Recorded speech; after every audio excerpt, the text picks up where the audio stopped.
अऊज़ु बिल्लाहि मिनश शैतानिर रजीम। बिस्मिल्लाहिर रहमानिर रहीम। अल्लाहुम्मा सल्लि अला मुहम्मदिन व अला आलि मुहम्मदिन व बारिक वसल्लम। इस्लाम में सफ़ाई और पाकीज़गी को बड़ी अहमियत हासिल है और सफ़ाई को ईमान का हिस्सा करार दिया गया है और इबादत से पहले पाकी और सफ़ाई हासिल करना ये ज़रूरी है।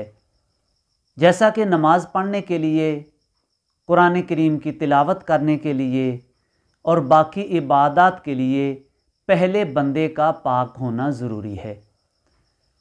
और अगर गुस्ल फ़र्ज़ है तो पहले गुस्ल करना ज़रूरी है, वरना वज़ू करके फिर नमाज पढ़ी जाएगी। नमाज की शर्तों में से एक ये है कि बंदे का लिबास पाक हो, बंदे के कपड़े पाक हों।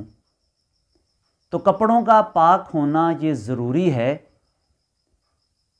लेकिन हमारे यहाँ ये अक्सर होता है कि घरों में औरतें कपड़े धोती हैं, उन्हें कपड़े के पाक करने का तरीका नहीं पता होता कि कपड़े को पाक कैसे करना है।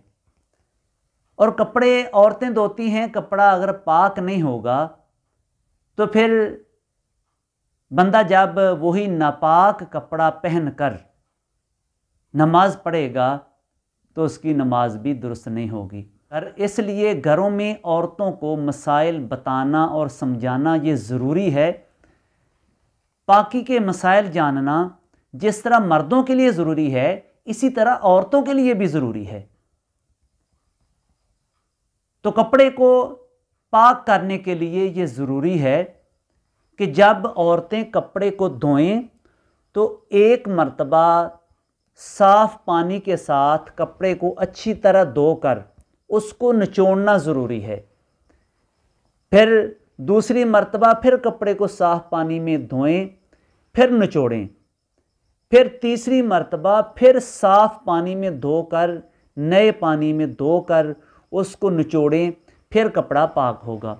यानी कपड़े को 3 बार नए पानी के साथ धोना ये ज़रूरी है। और अगर औरतों को इन मसाइल का नहीं पता, औरतें कपड़े को अच्छी तरह धोती नहीं हैं, तो फिर वो कपड़ा नापाक रह जाता है। और इसी तरह बाज़ औक़ात ये होता है कि साबुन वगैरह निकालने के लिए औरतें एक ही पानी में बार बार सारे कपड़ों को डालती हैं, 2 या 3 बार उनको निचोड़ लेती हैं एक ही पानी में डालकर, तो इस तरह कपड़ा पाक नहीं होता। हर दफ़ा नया पानी लेकर उसमें कपड़े को धोकर और फिर निचोड़ना ये ज़रूरी है। ये औरतों के लिए बहुत अहम मसला है, बहुत ज़रूरी मसला है। मर्दों पर लाज़िम है, उनकी मर्दों की ये ज़िम्मेदारी बनती है कि वो औरतों को ये मसाइल बताएं ताकि मर्दों की नमाज और इबादत दुरुस्त हो सके।